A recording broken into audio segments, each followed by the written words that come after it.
अच्छा, अपनी last class में हमने क्या कर लिया था, क्वेश्चन नंबर 40 तक का सारा सेक्शन हमने कंप्लीट कर लिया था। आज हम नेक्स्ट 30 क्वेश्चंस करते हैं एंड अपनी इस आंसर की के सभी क्वेश्चंस को, ग्रामर और वोकेबलरी के जो क्वेश्चन, फिनिश कर लें। नेक्स्ट क्लास जो होगी वो आपकी पैसेजेस की होगी।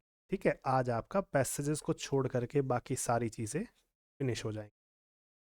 ठीक है, चलो तो क्वेश्चन नंबर जो भी हमारा नेक्स्ट है उस पर मूव करते हैं और let's see question number 41 PQRS का क्वेश्चन है। चलो इसको देख लेते हैं। विद आंसर्स ही है हमारे पास आंसर की, तो हम इसको आंसर की के साथ पढ़ेंगे।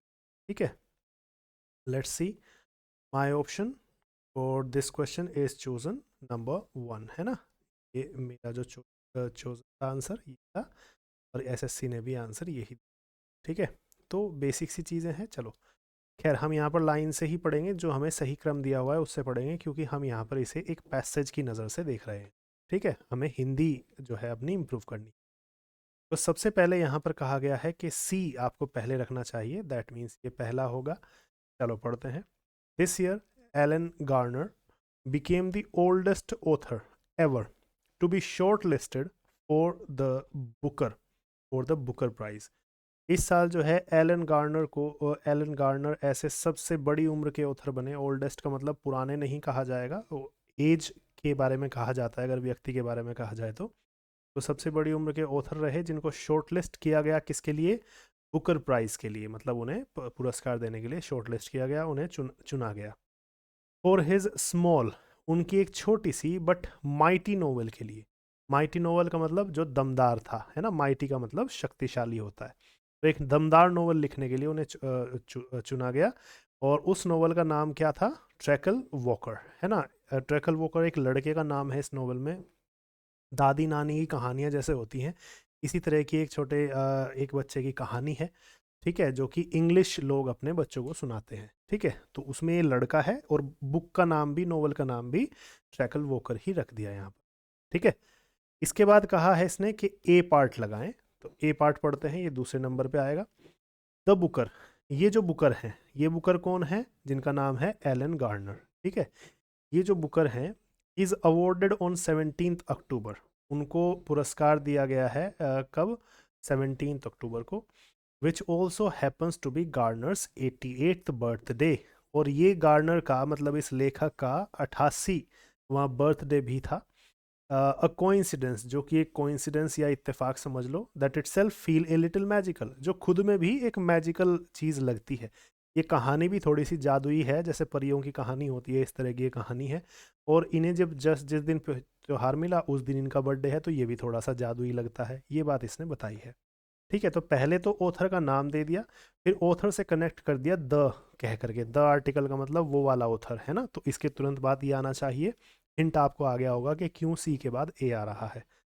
इसके बाद आता है डी, तो डी ये थर्ड नंबर पे आएगा।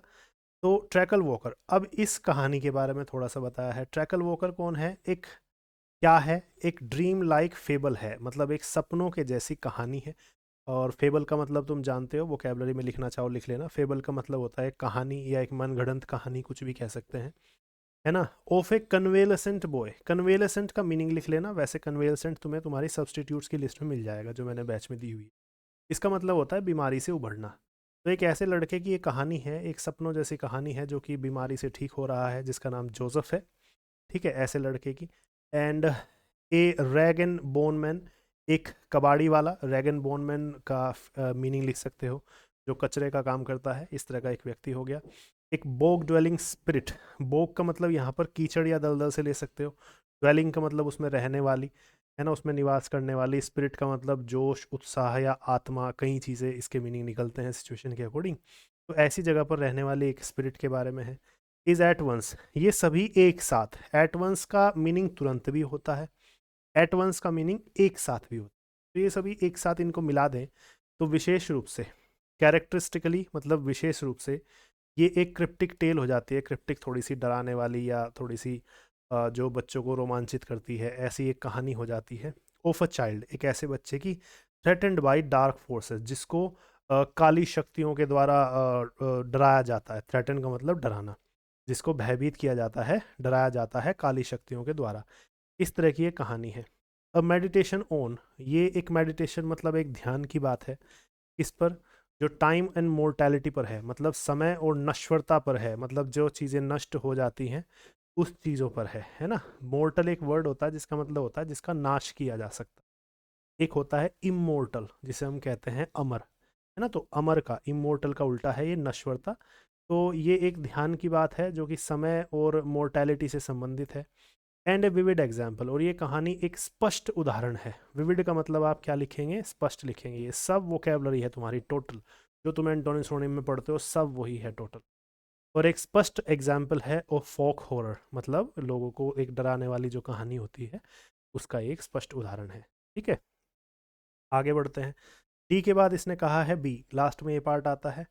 इफ द रॉक्स केव्स, अगर हम रॉक्स की बात करें, चट्टानों की बात करें, केव्स का मतलब गुफाओं की बात करें, ठीक है, और लेक्स झीलों की बात करें, फेंस का मतलब दलदल भी कह सकते हैं आप, बोक्स का मतलब भी आप दलदली एरिया या कीचड़ वाला एरिया ही कहते हैं। डेन का मतलब मांद होता है, गुफा होता है, जैसे शेर की मांद होती है उसे हम डेन कहते हैं। ठीक है, अगर ये सब चीज़ें of the land of Britain had a voice, अगर इन सब चीज़ों के पास, जो कि ब्रिटेन की धरती पर है, तो अगर इन सब के पास एक आवाज़ होती, अगर इनके पास ये बोल सकते, अगर इट वुड साउंड लाइक, तो ये कैसे साउंड करते, तो ये ऐसे साउंड करते जैसे कि एलन गार्डनर कोई कहानी सुना रहे हों। आज समझ गए। तो बहुत छोटी सी बच्चों की कहानी है, उसको थोड़ा सा क्रम में लगाना था, ये हमने एक पैसेज की तरीके से पढ़ लिया। तुम्हें अगर कोई नया वर्ड मिला हो यहाँ से वोकेबलरी का तो उसको नोट डाउन कर लो। ठीक है, वर्ड कहीं से भी नहीं छोड़ना है। ज़रूरी नहीं कि हम एंटोनिम सिनोनिम या फिर आइडियम फ्रेज वगैरह में वर्ड दिए हुए हैं उन्हीं को नोट करेंगे, नहीं। पूरे पैसेज, कोई सा भी क्लोज टेस्ट हो, कोई कोई सा भी कॉम्प्रिहेंशन टेस्ट हो, या फिर PQRS हो, या फिर किसी और पार्ट में या सेंटेंस में कहीं पर कोई भी नया वर्ड मिलता है उसको नोट डाउन करो और याद करो, रिवाइज करो बार बार।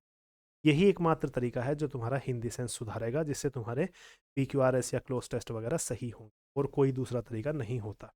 ठीक है, शॉर्टकट्स हमेशा नुकसान देते हैं, ये बात ध्यान रखें। ठीक है, चलो अब नेक्स्ट क्वेश्चन पर मूव करते हैं। और नेक्स्ट क्वेश्चन कहता है कि आप एरर बताएं। If we were meeting at 6 PM we will have plenty of time. Conditional sentence का चैप्टर है मेरे स्केड्यूल में, तीसरा चैप्टर है, उसका बेहद इजी एरर पूछा गया है। कौन बताएगा क्या एरर है। इसने ये बता रखा है कि इस वाले पार्ट में, मतलब बी वाले पार्ट में, यहाँ से यहाँ तक ये एरर है। क्या एरर हो सकता है, कौन बताएगा, मैं तुमसे पूछ रहा हूँ। रमेश का आंसर है वुड होना चाहिए। नहीं, कुछ और बताओ।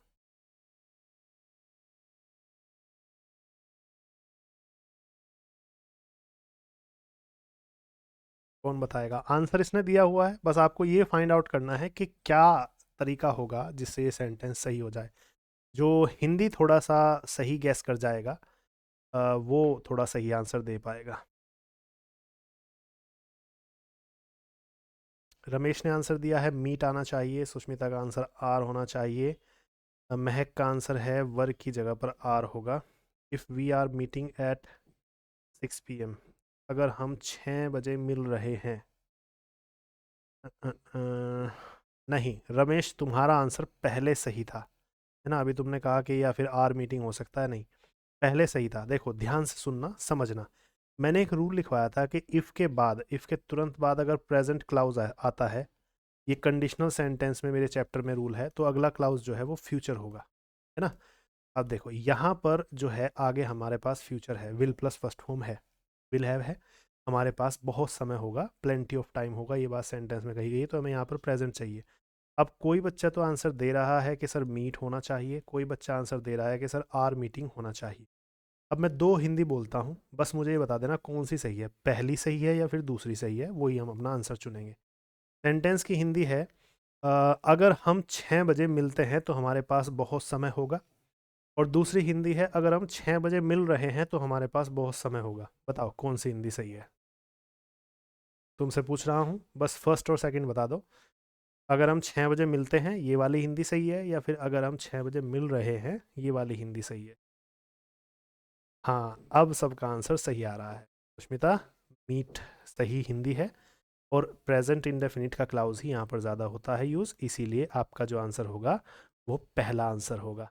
तब मीट आप वर मीटिंग की जगह कर देंगे और आपका ये सेंटेंस सही हो जाए। If we meet at 6 PM, अगर हम 6 बजे मिलेंगे या 6 बजे मिलते हैं। एक बात ध्यान रखना, ये जो मीट है ये फ्यूचर का सेंस भी देगा। अगर हम 6 बजे मिलेंगे तो बहुत समय होगा हमारे पास।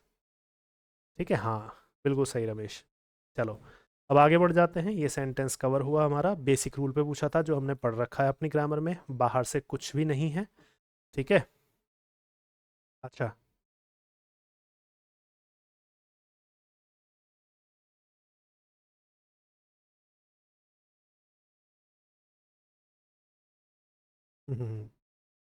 लेफ्ट को देखते हुए राइट को ठीक करते हैं, लेकिन रूल का ध्यान रखना है ना, ये भी ध्यान रखना है ना। अगर हिंदी सेंस ही गड़बड़ हो जाए, लेफ्ट को देखते हुए अगर राइट को ठीक कर रहे हो, अगर हिंदी सेंस ही शुरू से गड़बड़ जा रहा है तो फिर तो आगे भी गलत हो जाएगा।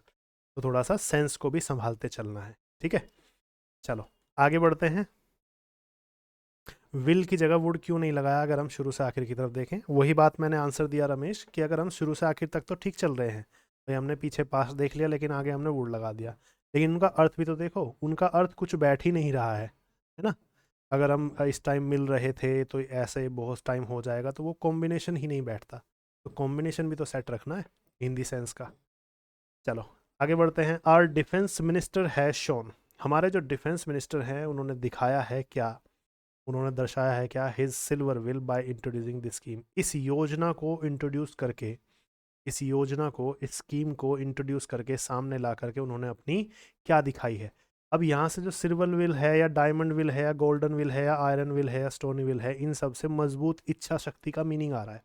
और मजबूत इच्छा शक्ति के लिए केवल आयरन विल ही एक वर्ड होता है, और कोई वर्ड होते ही नहीं है। ये बस तुम्हें कंफ्यूज करने के लिए दे रखे हैं, ये होते ही नहीं है। मजबूत इच्छा शक्ति के लिए जो एक खास पर्टिकुलर वर्ड हमारे पास है वो है आयरन विल। ये बात ध्यान रखना, ठीक है। ये वर्ड केवल कंफ्यूजन के लिए है एक्स्ट्रा, ये एग्जिस्टेंस में ही नहीं है। ठीक है, चलिए आगे बढ़ते हैं। ये लैंग्वेज में एग्जिस्ट नहीं करते किसी भी तरह की विल, केवल आयरन विल होती है और कुछ नहीं। नेक्स्ट क्वेश्चन की ओर मूव कर जाते हैं। क्वेश्चन क्या कहता है देखो। रवि ने कहा that he might go to the mall, कि वो माइट, माइट आप जानते हैं डायरेक्ट से इनडायरेक्ट में माइट कब करते हैं? जब मैं रहा हो। अब देखो मैं किस किस में है, ना तो पहले में है, ना दूसरे में है, तीसरे में है, हो सकता में भी नहीं है। अब देख लो तुम्हें विद इन सेकेंड्स आंसर मिलेगा या नहीं मिलेगा, है ना। चलो आगे बढ़ जाते हैं नेक्स्ट क्वेश्चन पर। केवल मे का ही माइट कर सकते हैं और किसी भी मॉडल वर्ब का माइट नहीं कर सकते। नेक्स्ट क्वेश्चन देखो यहाँ पर। इज़ारम है, इज़ारम का जब पीछे पास्ट है तो आगे पास्ट होना चाहिए, दैट मीन्स वाज वर होना चाहिए। सबसे पहले तो वाज वर ढूंढो कहाँ पर है। ठीक है, पहले में नहीं है काट दो, सीधा काट दो। दूसरे में नहीं है काट दो। तीसरे में है हो सकता है। चौथे में भी नहीं है काट दो। अब बताओ 2 या 3 सेकंड में आंसर क्यों ना आए, इस बात को समझ के चलो, है ना। क्लियर हो गया होगा आई बिलीव सभी को आंसर ये। नेक्स्ट क्वेश्चन की ओर मूव करते हैं। Question number 46। यहाँ पर आता है वुड। वुड तुम जानते हो वुड किसका करते हैं भाई? विल या शैल का ही हम वुड करते हैं। तो सबसे पहले तो ये ढूंढ लो कि विल शैल कहाँ पर है। विल शैल आपका पहले में नहीं है, ये इसे काट दो। दूसरे में है हो सकता है। तीसरे में नहीं है, इसे काट दो। चौथे में है हो सकता है। अब मुझे बस इतना बताओ कि देन को देन में बदलोगे या नाउ को देन में बदलोगे? हाँ, विल और नाउ बिल्कुल सही। विल और नाउ पर फोकस करोगे तो आंसर तुम्हें सीधा मिल जाएगा। देन को देन में नहीं बदला जाता, नाउ को देन में बदला जाता है। ठीक है, इसीलिए आपका ये आंसर भी, हाँ बिल्कुल सही आंसर आ रहा है सबका। बिल्कुल ठीक है, ये क्लियर हो जाएगा। With in seconds direct indirect और एक्टिव पैसिव आप पकड़ सकते हैं। आगे बढ़ते हैं। व्हेन आई सॉ हर, जब मैंने उसे देखा, she write a poem with full attention. अब यहाँ पर इसने फोर्थ आंसर दिया है, यानी कि इस पार्ट में एरर है। चौथे में इसने ये सेकंड पार्ट। अब तुम्हें बस ये बताना है कि इसमें एरर क्या है। कौन बताएगा सही चीज़ क्या होगी यहाँ पर? रीज़न तो, आंसर तो इसने दे दिया, हमें रीज़न डिस्कस करना है कि क्यों हम ये लगा रहे हैं। My answer chosen here is fourth, ये देखो ध्यान से, मेरा भी फोर्थ चोजन आंसर है। समय मिलेगा तो बीच में कोई आंसर शो कर दूंगा, अदरवाइज ये ध्यान रखेंगे।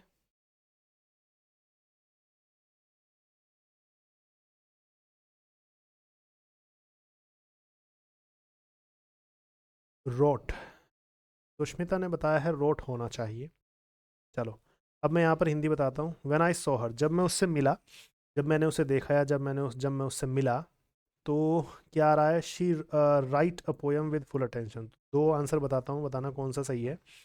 She wrote a poem with full attention, वह पूरे ध्यान से एक पोयम लिखती थी, या वह पूरे ध्यान से एक पोयम लिख रही थी।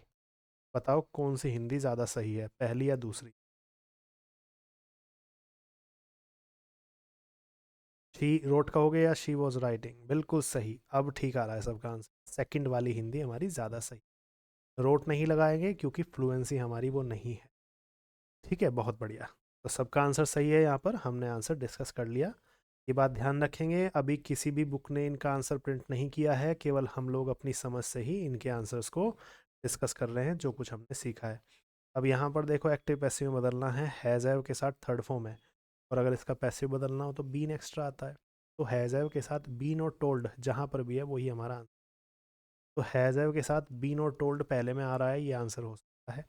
दूसरे में हैज़ हैव के साथ बीन टोल्ड आ रहा है, ये भी आंसर हो सकता है। तीसरे में हैज़ हैव नहीं है, हैड दे रखा है, तो ये आंसर नहीं हो सकता।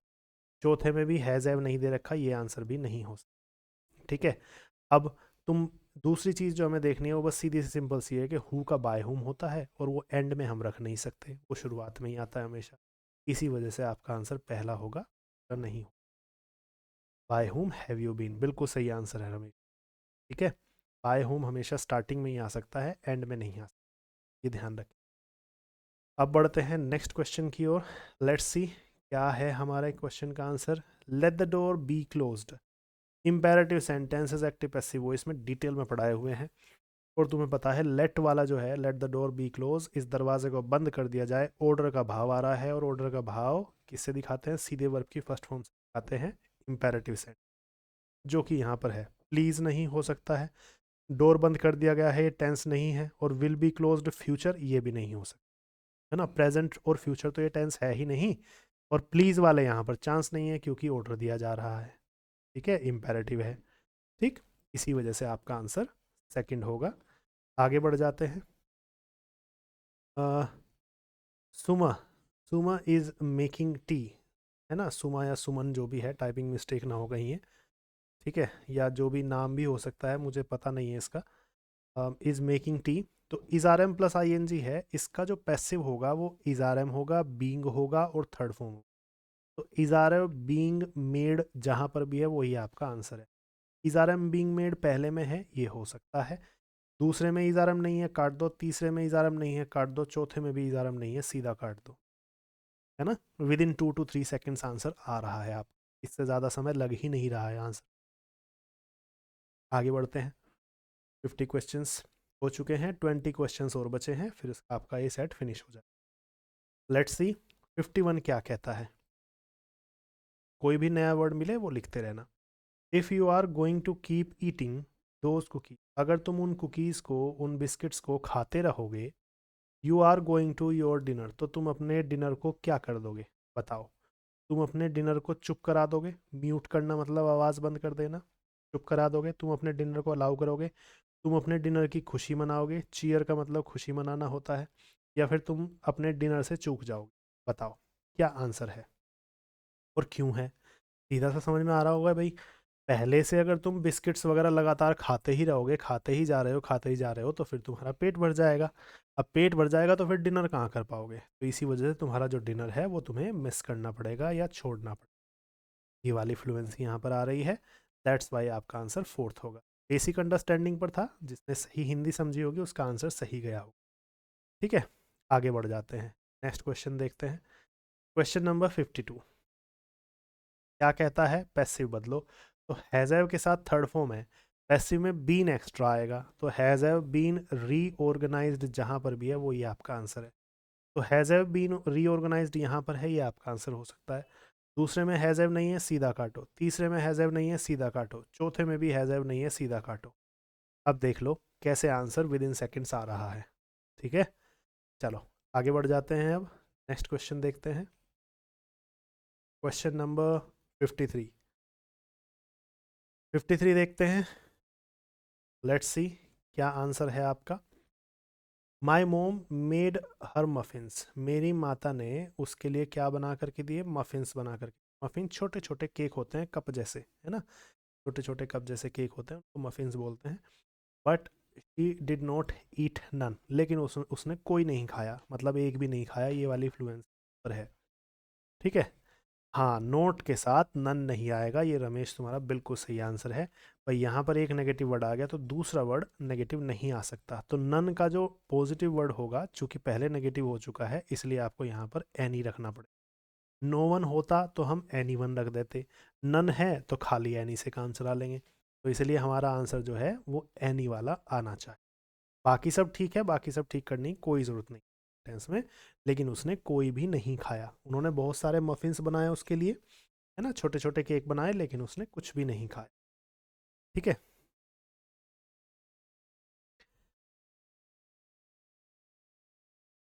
हाँ, डिड के साथ सेकंड फॉर्म भी नहीं होगा। ये बात तुमने बिल्कुल सही बताई। ये ऑप्शन तो ग्रामेटिकली ही गलत है। ये भी कट गया। ये भी डिड के साथ सेकंड फॉर्म है, ये भी ग्रामेटिकली गलत है, ये भी कट गया, क्योंकि डिड के साथ सेकंड फॉर्म कभी आ ही नहीं सकती है।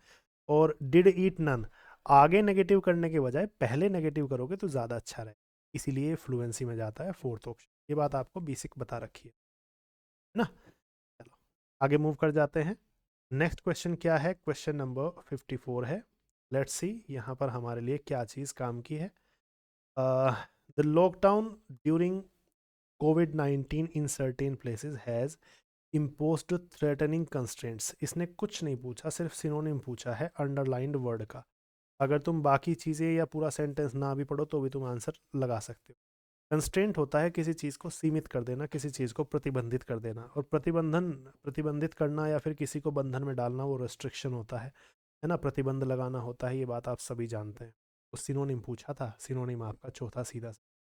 बिलीफ का मतलब विश्वास होता है, फेथ का मतलब विश्वास होता है, और प्रॉब्लम का मतलब समस्या होता है। कुछ भी नया यहाँ पर नहीं है हमारे लिए जो हमें परेशान करे।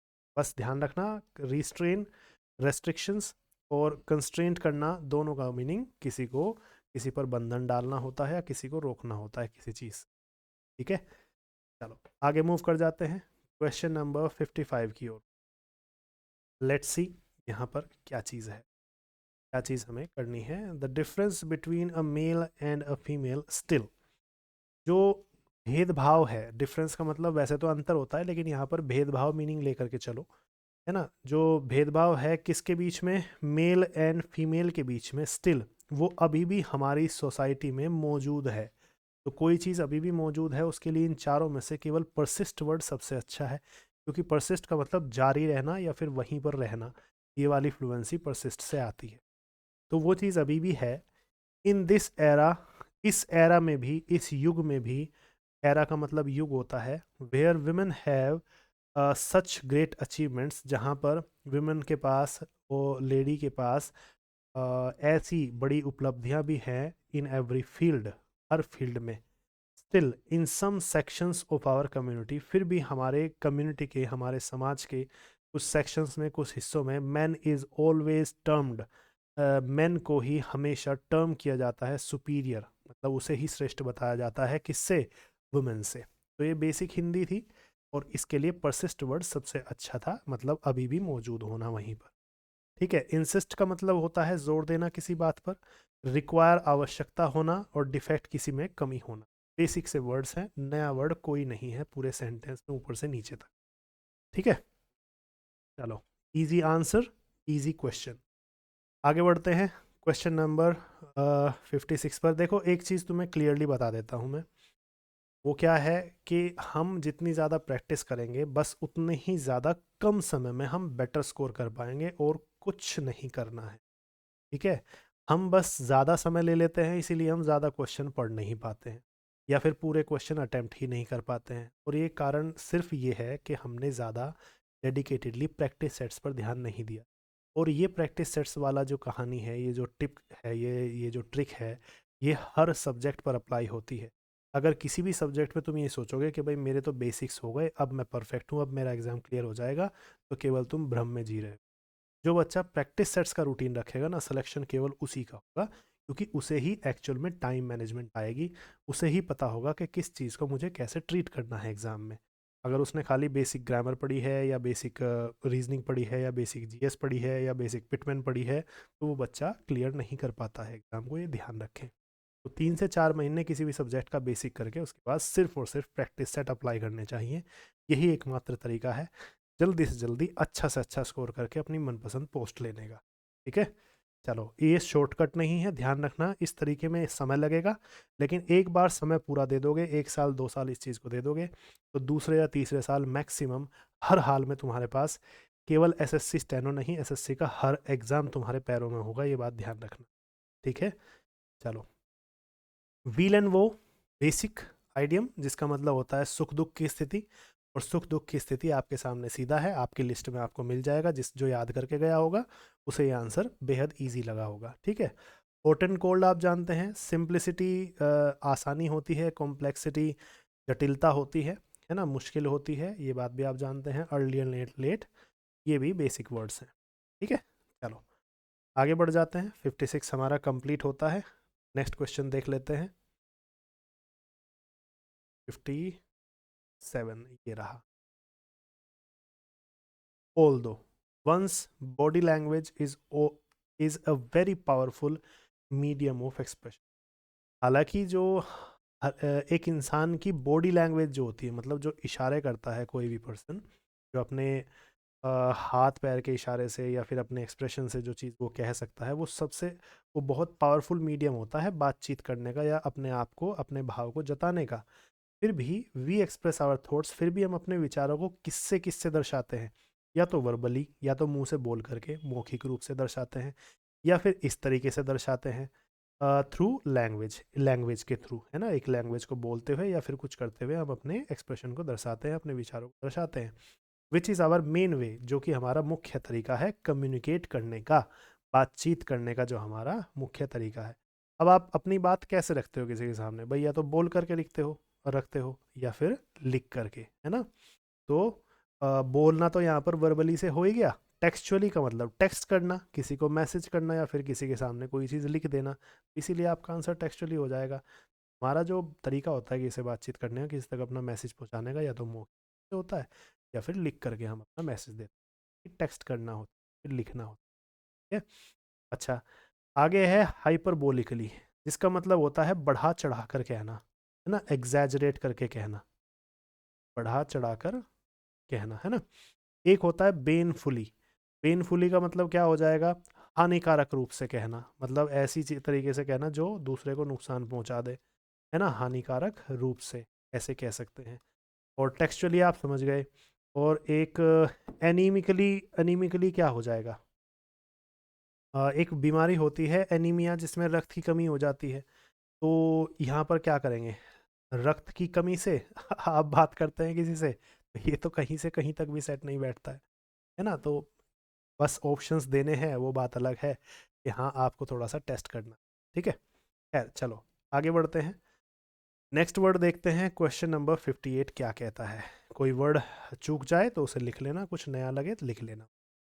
ठीक है, जो वर्ड तुम्हें पता है उसके उसे लिखने की कोई आवश्यकता नहीं है, जो नहीं पता केवल उसको नोट डाउन करो और उसको रिवाइज करो, वही तुम्हारी वोकेबलरी होगी। ठीक है, आगे है told me that he would have, अब वुड हैव थर्ड फॉर्म है, और जब डायरेक्ट नरेशन में लाएंगे, मतलब उल्टा लाएंगे जब हम, तो विल का ही वुड होता है। तो सबसे पहले तो विल ढूंढ लो कहाँ है, विल या शैल, है ना, विल या शैल जहाँ पर भी मिलेगा वही आंसर होगा। तो सबसे पहले में विल हैव थर्ड फॉर्म है, ठीक है, ये आंसर हो सकता है। दूसरे में विल नहीं है, काट दो। तीसरे में विल नहीं है, काट दो। चौथे में विल तो है लेकिन हैव नहीं है, हैव खत्म कर दिया, ये भी काट दो। तो सीधा सीधा सा आंसर विद इन सेकेंड्स तुम्हारे सामने है। ठीक है, चलो अब आगे बढ़ जाते हैं, क्वेश्चन नंबर 59 एंड 60 को देखते हैं। 59, वीनस ग्रह, शुक्र होता है ये, है ना, ये बात सभी जानते हैं। शुक्र did not have any moons, इसके पास कोई मून्स तो नहीं है, कोई चांद नहीं है, ना ही इसके कोई सैटेलाइट्स हैं। और इवन ए, ना ही इसका कोई फील्ड है। अब किस तरह का क्षेत्र होता है ये बात सभी जानते हैं, नया कुछ नहीं है, है ना। एक ग्रह के पास क्या होता है, एक मैग्नेटिक फील्ड ही तो होता है, एक चुंबकीय क्षेत्र होता है। चुंबकीय क्षेत्र को हम मैग्नेटिक फील्ड कहते हैं। तो आंसर आपको समझ में आ गया होगा। तो इसके पास कोई मैग्नेटिक फील्ड भी नहीं है, बट इट डिड हैव, लेकिन इसके पास एक एटमॉस्फेयर था। जैसे कहते हैं ना पर्यावरण वगैरह का जो चीज़ थी इसके पास, सॉर्ट ऑफ सिमिलर, जो कि लगभग सिमिलर थी किसके, अर्थ के एटमॉस्फेयर के जैसे, है ना। Except it was super hot, किस चीज़ को छोड़ करके कि ये सुपर हॉट था। एक सुपर हॉट होने को छोड़ दो इसकी चीज़ को, बट इसके पास में एक एटमॉस्फेयर था, है ना। मैग्नेटिक फील्ड इसके पास चाहे ना हो, चुंबकीय क्षेत्र इसके पास चाहे ना हो। ये बात शुक्र के बारे में बोली गई है, ठीक है। खैर, पेडागोजिक जो होता है, पेडागोजी आप जानते ही हैं, पेडागोजिक का मतलब शिक्षा संबंधी होता है ना। शिक्षा संबंधी बेसिक वर्ड्स हैं, पेडागोजी तुमने पढ़ा भी होगा, है ना। और म्यूजिकोलॉजिकल, म्यूजिक से संबंधित हो जाएगा। और एक वर्ड आता है ग्राफोलॉजिकल, इसका मतलब होता है हस्तलेखन संबंधी, हस्तलेखन से संबंधित, है ना। हाथों की चीज़ों से जो आप लिखते हैं उससे रिलेटेड जो भी चीज़ें होती हैं उसे ग्राफोलॉजिकल कहते हैं, ठीक है। तो सारे वर्ड्स हमने देख लिए, नया हमारे पास और कुछ नहीं है डिस्कस करने के लिए इस क्वेश्चन में, इसीलिए हम अब आगे बढ़ जाते हैं क्वेश्चन नंबर 60 की ओर। आज तुम्हारा ये सेट कंप्लीट, 10 क्वेश्चन बचे हैं बस। बर्ड्स आई व्यू, ठीक है। अब ध्यान से देखो, मैं तुम्हें बर्ड्स आई व्यू का जो आंसर कमीशन ने दिया है वो दिखा रहा हूँ, और जो आंसर मैंने चुना था, सेकंड आंसर चुना था, वो यहाँ पर तुम देख सकते हो, है ना। तो मुझे अभी भी यही लग रहा है कि आंसर इसका सेकंड ही होना चाहिए, बट कमीशन ने ए दिया है। तो ये इस तरह के क्वेश्चंस होते हैं जिनके तुम्हें पता है नॉर्मलाइजेशन में नंबर बढ़ के मिलते हैं, है ना। एक को नहीं सबको मिलते हैं। कुछ बच्चों ने फोर्थ ऑप्शन चुना है, कुछ बच्चों ने सेकंड ऑप्शन चुना है, फर्स्ट किसी ने भी नहीं चुना है, मतलब मोस्टली बच्चों ने फर्स्ट नहीं चुना, किसी ने फर्स्ट भी चुना। But according to me answer इसका सेकंड होना चाहिए, क्योंकि बर्ड आई व्यू का मतलब होता है सरसरी निगाह से देखना या ऊपर ऊपर से देखना, उसमें डिटेल्स नहीं आती हैं, बस उसमें पूरा क्लियर व्यू मिल जाता है, ठीक है। अब clear impression of what is happening, ये चल सकता है, कह नहीं सकते कि क्लियर है या नहीं, लेकिन लिमिटेड अंडरस्टैंडिंग ज़रूर चल जाएगा किसी चीज़ की, बहुत ही सीमित जानकारी जो होती है उसे हम कह सकते हैं। अकॉर्डिंग टू मी मुझे अभी भी सेकंड लग रहा है, बाकी कह नहीं सकते इसका सेकंड है या फर्स्ट, ठीक है। जब आंसर की आ जाएगी और जो नंबर बढ़ के मिलेंगे तब हम कंफर्म कह ही सकते, सॉरी आंसर की के बाद रिजल्ट जब आ जाएगा तब हम कंफर्म कह ही सकते, ठीक है। हाँ रमेश, यही सेट था, तो बस देख लेना। तो इसमें फोर्थ आंसर कुछ बच्चों ने चुना है, तो फोर्थ में तो मुझे नहीं लग रहा है, ना ही मुझे फर्स्ट लग रहा है, सेकंड लग रहा है अभी, बाकी कंफर्म कह नहीं सकता, ठीक है, क्योंकि इसका अभी क्लियर आया नहीं है। जैसे ही क्लियर आ जाएगा तो मैं तुम्हें इसका आंसर बता दूंगा, ठीक है। अगर मेरा गलत होता तो फिर तो मैं कह भी देता कि हाँ चलो पहला ही ठीक है। चलो अब आगे बढ़ जाते हैं। नेक्स्ट क्वेश्चन जो है वो हमारा क्या है, यहाँ कोई वर्ड तो नहीं है डिस्कस करने लायक। लिमिटेड अंडरस्टैंडिंग, नेगेटिव और पेसिमिस्टिक ओपिनियन। पेसिमिस्टिक का मतलब ये लिख लेना, निराशावादी होता है पेसिमिस्टिक, सब्सटीट्यूट्स की लिस्ट में ये मिल जाएगा वर्ड। टू मूव और rise into site specially from a distance, किसी साइट से ऊपर उठ जाना, अलग हट जाना या फिर ऊपर उठ जाना किसी खास दूरी से। फोर्थ चूज़ किया था, यार ये तो चांसेस नहीं है फोर्थ के तो रमेश, बट हाँ फर्स्ट और सेकंड में से तो है ही। बाकी रिजल्ट आने पर या फिर कोई अगर अपनी रिजल्ट अपने सॉल्यूशंस देता है तब हम थोड़ा सा डिस्कस कर सकते हैं, ठीक है। ये क्वेश्चन के बारे में मैं कंफर्म नहीं हूँ, 100 क्वेश्चंस में से एकमात्र यही क्वेश्चन है जिसके बारे में मुझे थोड़ी कंफर्मेशन नहीं है, बाकी सब तो ईजी क्वेश्चन। आगे बढ़ जाते हैं 61 की ओर। ये रहा क्वेश्चन। तो वाज वर्ब प्लस वर्ब की थर्ड फॉर्म दिया है, एक्टिव में बदलना है, तो ये पास्ट इंडेफिनिट है, इसका एक्टिव वॉइस होता है केवल सेकंड फॉर्म। तो जिसमें भी केवल सेकंड फॉर्म या केवल बोट है वही हमारा आंसर होगा, ठीक है। तो देखो इसमें हैज़ हैव दे दिया गलत है, इसमें हैड दे दिया गलत है, इसमें केवल सेकंड फॉर्म है हो सकता है, इसमें भी हैज़ हैव दे दिया ये भी गलत है। अब केवल थर्ड ही बस, एक्स्ट्रा कुछ देखने की जरूरत ही नहीं है, ठीक है। चलो आगे बढ़ जाते हैं क्वेश्चन नंबर 62 की ओर। 62 देखते हैं। यहाँ पर आपको सेंटेंस भले ही दे दिया है लेकिन अंडरलाइंड वर्ड का बस इतना पूछा है कि इसका उल्टा बता दो, अब दिस नैरो लेन, ये जो छोटी सी लेन है, छोटी सी जो लाइन है, will take you to your destination, ये तुम्हें तुम्हारी मंजिल की ओर ले जाएगी। बस नैरो का छोटा सा है, इसके बजाय उल्टा क्या होगा, ब्रॉड होगा, मतलब जिसमें थोड़ी सी एरिया ज़्यादा आ जाए। तो ब्रॉड सीधा सा आंसर है। माइल्ड तुम जानते हो, माइल्ड का मतलब सौम्य या नम्र होता है ना। और इसके बाद आता है वर्ड क्या है, स्लेंडर है। स्लेंडर का मतलब क्या होता है, दुबला पतला होता है, दुबला पतला, है ना। स्लेंडर तो सिनोनिम में आएगा नैरो के, है ना, जबकि हमसे पूछा है उल्टा, तो उल्टा होगा ब्रॉड, है ना, चौड़ा जिसे हम कहते हैं। स्ट्रेट आप जानते ही हैं, सीधा सीधा होता है। डन। 62 भी हमारा कवर होता है, और कुछ यहाँ पर डिस्कस करने के लिए नहीं है। एंटोनी सिनोनिम इजी पूछे हुए हैं इसके, एक आधा ही थोड़ा सा नया है जिसे हम कह सकते हैं, अदरवाइज कुछ खास नहीं है। नेक्स्ट क्वेश्चन जो है आपका इंक्लूजन है। इंक्लूजन जो है एक रूट वर्ड से बना है, जिसका मतलब जो होता है इंक्लूड, और इंक्लूड करना मतलब शामिल करना। शामिल करने का उल्टा क्या हो जाएगा, है ना। इंक्लूजन का मतलब शामिल करना या मिलाना होता है ना, जोड़ देना होता है। इसका उल्टा हो जाएगा ओमिशन। ओमिशन का मतलब चूक हो जाना, कोई चीज़ मिलाने से भूल जाना, कोई चीज़ तुमसे चूक गई, है ना, वो वाली चीज़ उसे तुम मिला नहीं पाए उसमें, है ना, इंक्लूड नहीं कर पाए, शामिल नहीं कर पाए, उसका उल्टा क्या होगा, चूक गई वो चीज़, है ना। बूस्ट आप जानते हैं, बूस्ट का मतलब किसी चीज़ की प्रतिक्रिया को बढ़ा देना होता है ना, किसी चीज़ को बढ़ा देना होता है। और एक्यूरल क्या होता है, एक्यूरल होता है आपका संचय किसी चीज़ का, या फिर क्रमिक वृद्धि, क्रमिक वृद्धि, ये हम कह सकते हैं। क्रमिक वृद्धि कैसे, जैसे आपकी सैलरी में क्रमिक वृद्धि होती है, हर साल इतने इतने रुपए बढ़ते हैं, तो उसे हम एक्यूरल ऑफ सैलरी कहते हैं ना। क्रमिक वृद्धि, क्रम से बढ़ते जाना या फिर किसी चीज़ के जमा होते जाना, ठीक है। आगे गेन का मतलब प्राप्त करना ही होता है, ये सभी जानते ही है, ठीक। आगे बढ़ जाते हैं क्वेश्चन नंबर 64 की ओर। लेट्स सी इसका क्या आंसर है। मेरा आंसर जो चोजन है वो फर्स्ट है, और यहाँ पर भी आंसर फर्स्ट ही दिया गया है। इसे हम पैसेज की तरह से पढ़ते हैं। ए बी सी डी सीधे क्रम में है, मतलब पहले यही आएगा, फिर दूसरा आएगा, फिर तीसरा आएगा, फिर चौथा आएगा, है ना, सारे क्रम सीधा है। तो चलो इसको एक पैसेज की तरह से पढ़ते हैं। Telugu movie industry is proud of many great producers. Telugu movie industry को गर्व है किस पर, बहुत सारे प्रोड्यूसर्स पर, महान प्रोड्यूसर्स पर, डायरेक्टर्स पर, आर्टिस्ट पर और म्यूजिशियंस पर। इसके बाद है Savitri is one of such great artist. Savitri भी ऐसे ही आर्टिस्ट्स में से एक है। समझ में आ गया, सावित्री भी इसी तरह के आर्टिस्ट्स में से एक है। जुड़ गया होगा सेंटेंस के, क्यों इसके बाद यही आया है। हु इन्फ्लुएंस्ड तेलुगु मूवी, जिसने प्रभाव डाला तेलुगु मूवी इंडस्ट्री पर, single handedly for many many years, मतलब कई सालों तक वो अकेली ही छाई रही उस इंडस्ट्री पर, उसने बहुत अच्छा प्रभाव डाला। Her initial interest was in dance, उसका जो शुरुआती इंटरेस्ट था वो डांस में था।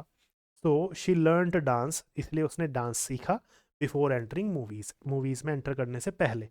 और यहाँ पर क्या कहा जा रहा है, शी इज स्टिल वर्शिप्ड, उसकी उसको आज भी पूजा जाता है। इजारम के साथ थर्ड फॉर्म है, इसका मतलब पैसिव वॉइस है, किसी के द्वारा पूजा जाता है ना, बाय बाय समवन है यहाँ पर, जो कि दिया नहीं गया, तो उसको आज भी पूजा जाता है फॉर हर मैचलेस एक्सप्रेशंस, मतलब उसके जो चेहरे के भाव थे वो मैचलेस हैं, आज भी कोई भी उसका मुकाबला नहीं कर सकता, आज भी उसको इस चीज़ पर आदर किया जाता है। एंड डायलॉग डिलीवरी, और वो जिस तरीके से डायलॉग बोलती थी वो आज तक कोई भी मैच नहीं कर पाता, ये बात यहाँ कही गई है, ठीक है। तो आंसर सीधा सीधा क्यों है, ये बात तुम्हें समझ में आ गई होगी, ठीक। आगे बढ़ जाते हैं नेक्स्ट क्वेश्चन की ओर। कोई वर्ड नया मिला हो तो लिख लेना, अदरवाइज आगे मूव कर, थोड़ी सी देर फिर तुम्हें फ्री करते हैं। I have thought at what you have said, I have thought what at what you have said, and I have decided to take your advice. मैंने सोचा उस चीज़ पर जो तुमने कहा, और मैंने अब निर्णय लिया है कि मैं तुम्हारी एडवाइस मानूंगा, तुम्हारी एडवाइस सुनूंगा। फोर्थ आंसर ही हमारा है यहाँ पर, फोर्थ आंसर ही कमीशन ने दिया है। मैं पूछना चाहता हूँ कि यहाँ पर कौन क्या चेंज करना चाहेगा, ये बताएं। आंसर तो ठीक है, यहाँ पर एरर है, लेकिन कौन क्या चेंज करना चाहेगा ये बताएं।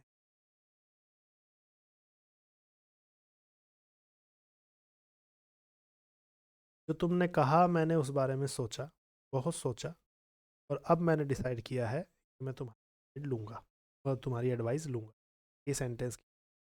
Any one of you answer बताना चाहोगे, क्या करोगे।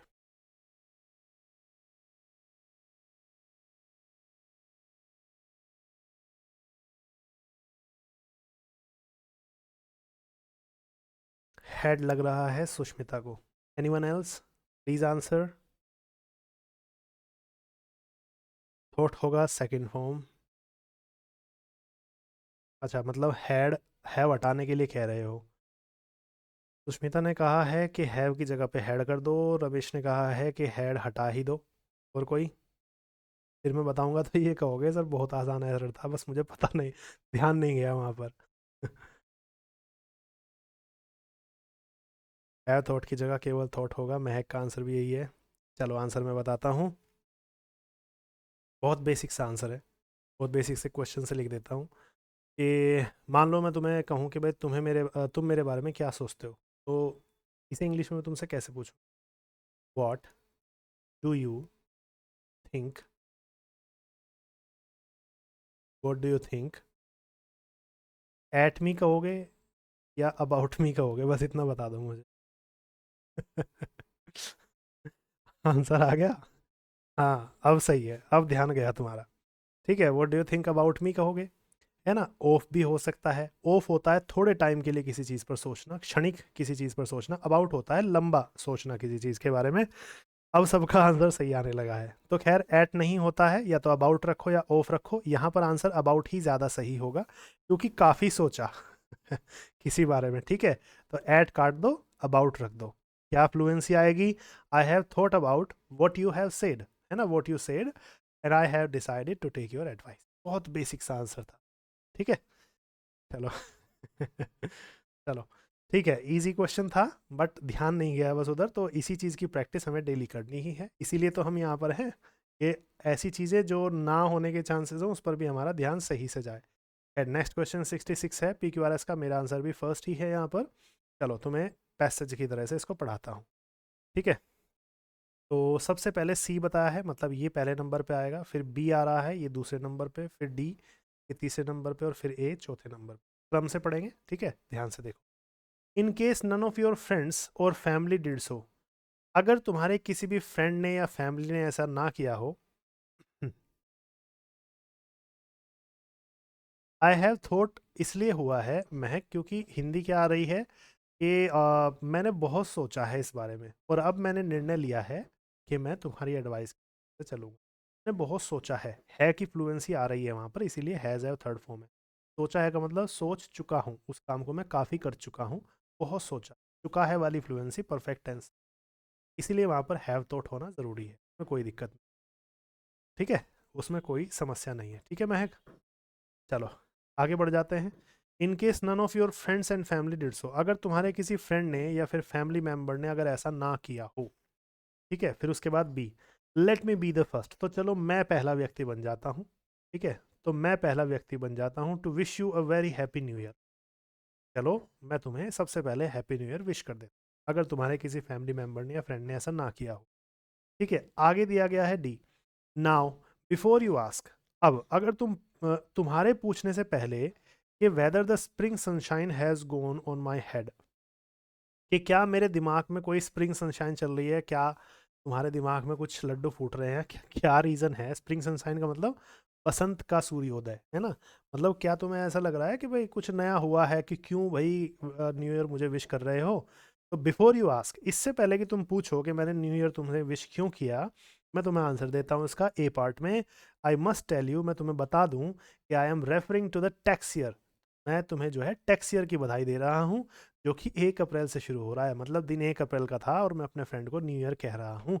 ये 1 जनवरी नहीं था, वो उसे बस टैक्स ईयर की बधाई दे रहा है कि आज से वित्तीय वर्ष शुरू होता है। वित्तीय वर्ष जानते हो ना, 1 अप्रैल से 31 मार्च तक होता है, डन। और यही हमारा हिंदू कैलेंडर जो होता है, हिंदी कैलेंडर, उसमें भी 1 अप्रैल के अराउंड में ही न्यू ईयर हमारा चलता है। ठीक है, खैर ये क्वेश्चन हुआ, बेसिक हिंदी सेंस था, जितना अच्छा जिसने सेंस समझा होगा उसका आंसर उतना अच्छा रहा हो। 3 to 4 question more and then you are free. आगे बढ़ते हैं, क्वेश्चन नंबर 67 देख लेते हैं कहाँ से आएगा। लेट्स है यहाँ पर आपका भी सेकंड, पहले बी को देख लेते हैं, पहले नंबर पे आएगा, फिर सी को फ्लुएंसी से हाँ कॉमर्स वाले अच्छे जानते हैं बस, ठीक है। ठीक है, आगे बढ़ जाते हैं। The the word tsunami sends शिवर्स down my spine.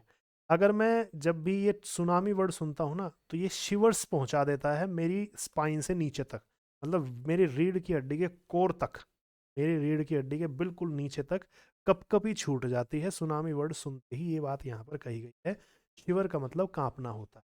ठीक है, आगे बढ़ते हैं। इसके बाद दूसरा है, I still remember my vacation. मुझे अब भी अपनी छुट्टियां याद है जब मैं थाईलैंड में था। The day the tsunami struck, उस दिन जब सुनामी आई थी। ठीक है, इसके बाद आता है क्या, तीसरा, सडनली, अचानक से, ऑन अ ब्राइट आफ्टरनून, एक चमकीली दोपहर, मतलब दोपहर अच्छी थी। I noticed a lot of waves, मैंने नोटिस किया कि बहुत वेव्स जो है बहुत सारी, ग्रो बिकर, बहुत ऊंची हो गई, एंड स्प्लैश क्विकली, और उन्होंने वो छपाक से आकर के उस पर पड़ी। स्प्लैश का मतलब छप से आकर के गिरना, किस पर, तट पर आकर के वो गिरी। ठीक है, इसके बाद आता है क्या, ए, बिफोर वी कुड रिएक्ट और कॉम्प्रीहेंड, इससे पहले कि हम कोई प्रतिक्रिया दे पाते, कुछ रिएक्ट कर पाते या फिर कुछ समझ पाते। कॉम्प्रीहेंड या कॉम्प्रीहेंशन का मतलब समझ होता है। वाटर्स, जो समुद्र का पानी था, वाटर में ऐसा लगता है तो समुद्र का पानी होता, तो समुद्र जो था, हैड वाइप्ड आउट, उसने सफाया कर दिया था, किसका, ऑल द शैंटीज। इसका मतलब क्या होता है, झुग्गी झोपड़ी, जितने भी झुग्गी झोपड़ी या कुछ भी वहां पर था तट पर, उस सब का सफाया कर दिया। ऑन द बीच, जो कुछ भी समझ गए। इसी के साथ तुम्हारा 67 भी फिनिश होता है। ठीक है, चलो नेक्स्ट क्वेश्चन की ओर मूव करते हैं। डायरेक्ट इनडायरेक्ट, ऑर्डर दिया है, ऑर्डर दिया है, I he ordered his soldiers to take that bird away, कि इस चिड़िया को दूर ले जाओ, है ना। तो टेक दैट बर्ड अवे, तो टू से जुड़ा है तो इम्पेरेटिव है, तो सब्जेक्ट वगैरह आने की कोई चांस नहीं है, तो डायरेक्ट टेक से जुड़ेगा, है ना। कोई और चांसेस नहीं है किसी तरह के, तो इसलिए आपका चौथा कट जाएगा, डायरेक्ट टेक से जुड़ना चाहिए। इट्स गिल्डेड केज, इसका जो सुनहरा पिंजरा जो है, रिमाइंडेड हिम, उसे याद दिलाता है, या मुझे याद दिलाता है, मुझे के बजाय जब हम डायरेक्ट में जाएंगे तो वो कहेंगे क्या, मुझे याद दिला रहा है इसका सुनहरा पिंजरा। तो मुझे के लिए मी होना चाहिए, ये यहाँ पर है दोनों में, पहला काट दो, हिम नहीं होना चाहिए। Of his father, his father के लिए आप क्या करेंगे, हिज फादर जब मी हो गया तो फिर माई फादर होना चाहिए, जो कि दोनों में है, दूसरे और तीसरे में भी। whom he had imprisoned, अब हैड थर्ड फॉर्म है तो डायरेक्ट में, जब ये पास्ट परफेक्ट है तो डायरेक्ट नरेशन में खाली पास्ट इंडेफिनिट रहा होगा, मतलब डायरेक्टली ये सेकंड फॉर्म रही होगी, है ना। तो whom I imprisoned, जो कि दोनों में। अब और कोई अंतर ढूंढो, और कोई अंतर कहीं दिखाई दे रहा है क्या, देखो ये प्रेजेंट इंडेफिनिट है रिमाइंड्स, और ये रिमाइंडेड है, तो प्रेजेंट का ही तो पास्ट बना होगा, इसीलिए आपका रिमाइंड्स वाला आंसर आए, रिमाइंडेड नहीं हो। ठीक है, अगर वो पहले से रिमाइंडेड होता तो वो फिर परफेक्ट में चला जाता, फिर वो हैड रिमाइंडेड हो जाता, इसीलिए आपका आंसर सेकंड है। ठीक है, कोई डाउट होगा तो पूछना, मैं मूव कर नेक्स्ट क्वेश्चन। ठीक है,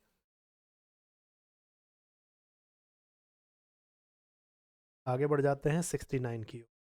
69 में उल्टा वर्ड पूछा है किसका, स्टूपेंडस का। स्टूपेंडस का मतलब होता है शानदार या बेहतरीन, है ना। Stupendous performance in the competition, उसकी जो परफॉर्मेंस थी वो कॉम्पिटिशन में शानदार परफॉर्मेंस थी। हरक्यूलियन का मतलब होता है परिश्रम कराने वाला, मतलब बहुत ही मेहनत मांगने वाला, परिश्रम से रिलेटेड होता है। ठीक है, हरक्यूलियन। सूदिंग, आराम पहुंचाने वाला होता है। ठीक है, और इसके बाद वर्ड आता है आपका निमोनिक। निमोनिक का मीनिंग कोई बताना चाहेगा, MNEMONIC, अनइम्प्रेसिव का मतलब जो इम्प्रेसिव ना रही हो, और शानदार का उल्टा अनइम्प्रेसिव ही होगा, मतलब जिसका कोई फायदा ना हुआ हो। ठीक है, तो बताओ न्यूमोनिक का मीनिंग कौन बताना चाहेगा।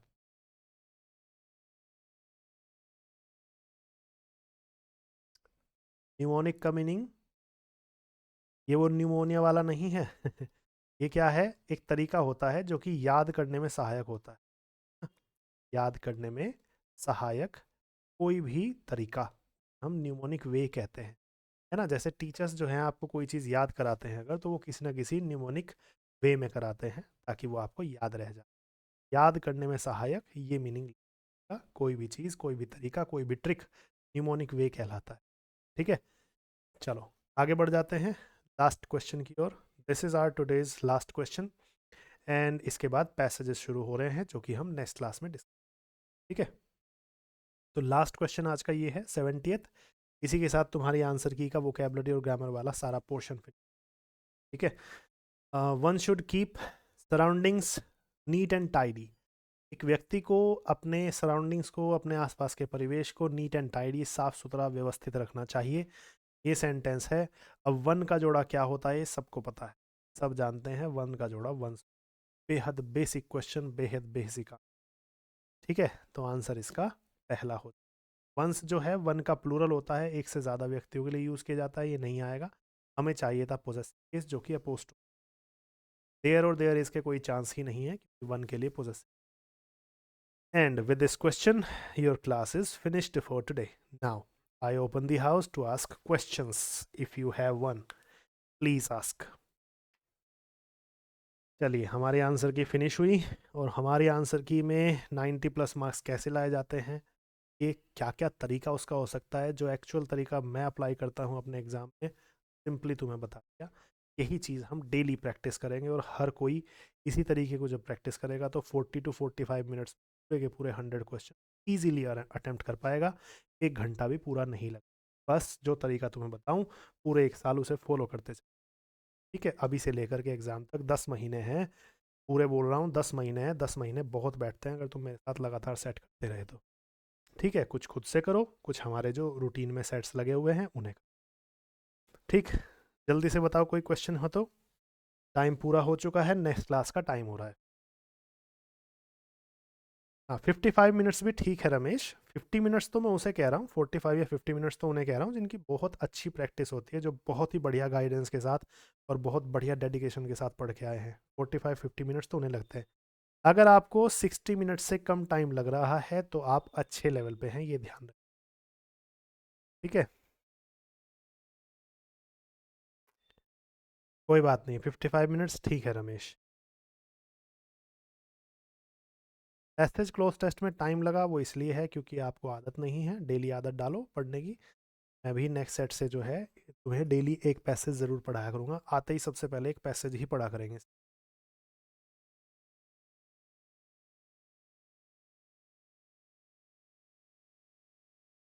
सब्सटीट्यूशन राज, जो ये हमारा एसएससी का स्टेनो का पेपर होता है, इसमें डायरेक्टली ना के बराबर पूछे।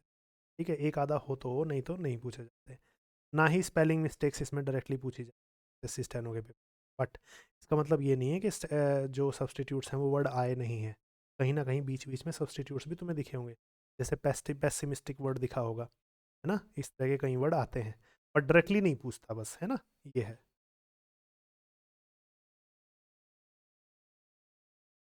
मेरे विचार से आपको राज सब्सटीट्यूट्स करने चाहिए क्योंकि सब्सटीट्यूट्स एंटोनिम सिनोनिम्स ही हैं। ठीक है, बस उनको एक लैंग्वेज बना के पूछ लेता है। लैंग्वेज बना के नहीं पूछेगा तो मीनिंग तुम्हें अगर याद करवाना चाहता है तो फिर उनको एंटोनिम देगा। अकॉर्डिंग टू मी उनको याद करना चाहिए क्योंकि वो भी एंटोनिम सिनोनिम का ही हिस्सा है। ठीक है,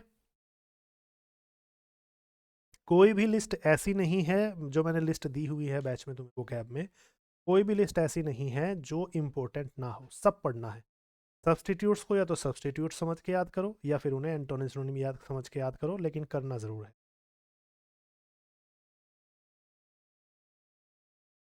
मैंने तो तुम्हें एक बात बताई है Ramesh, word power made easy करना ठीक है या नहीं। मैं तुम्हें एक बात बताई है कि जो मैंने लिस्ट दी वो तो याद करनी है, जो हम यहाँ पर प्रैक्टिस सेट पढ़ रहे हैं वो याद करनी है, वोकैबलरी। इसके अलावा अगर तुम एक्स्ट्रा कोई चीज़ें अपने शेड्यूल में ऐड करना चाहते हो वो ज़रूर करो। वो कोई भी बुक हो सकती है, कुछ भी है, फ़ायदा ही होगा, नुकसान तो होता नहीं है। बट अगर तुम्हारे पास समय नहीं है, सारे सब्जेक्ट को समय देना है, क्योंकि इतना करने में भी तुम्हें 2-3 घंटे डेली लगेंगे, ना मैंने तुम्हें बताया है। ठीक है, लेक्चर से अलग वोकैबलरी याद करने में 2 घंटे तो लगेंगे। ठीक है, तो अगर तुम इसे भी करोगे और इससे भी मैं कह रहा हूँ कि तुम 95 प्लस स्कोर कर जाओगे तो फिर मुझे नहीं लगता कुछ एक्स्ट्रा ऐड करना चाहिए, है ना।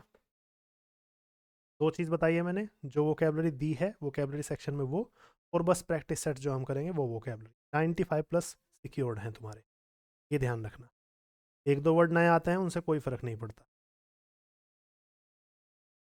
ठीक है, और बताओ कुछ। अगर क्लियर हैं तो सभी गुड बाय मैसेज करें, और जो फ्री हैं जा सकते हैं।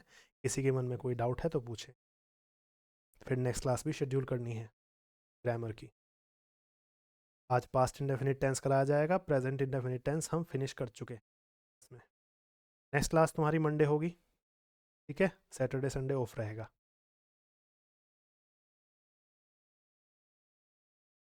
ठीक है, जीके के बारे में बताते हैं, कुछ करते हैं कोशिश। बैच में अगर कोई टीचर एप्लीकेशन पर आते हैं, अच्छे टीचर की तलाश है, मेन तो ये है, टीचर्स तो बहुत मिल जाएंगे, फिर अच्छे टीचर की तलाश है जो तुम्हें कम मेहनत में अच्छा स्कोर, ये मेन चीज़ है। कोई इशू नहीं है रमेश, देखेंगे। टीचर कोई ऐसे वैसे तो ला करके बैठा नहीं सकते एप्लीकेशन पर, जो तुम्हें अच्छे से संभाल सकें, तुम्हारी नीड समझ सकें, उन्हीं को ला सकते। ठीक है, और कोई क्वेश्चन?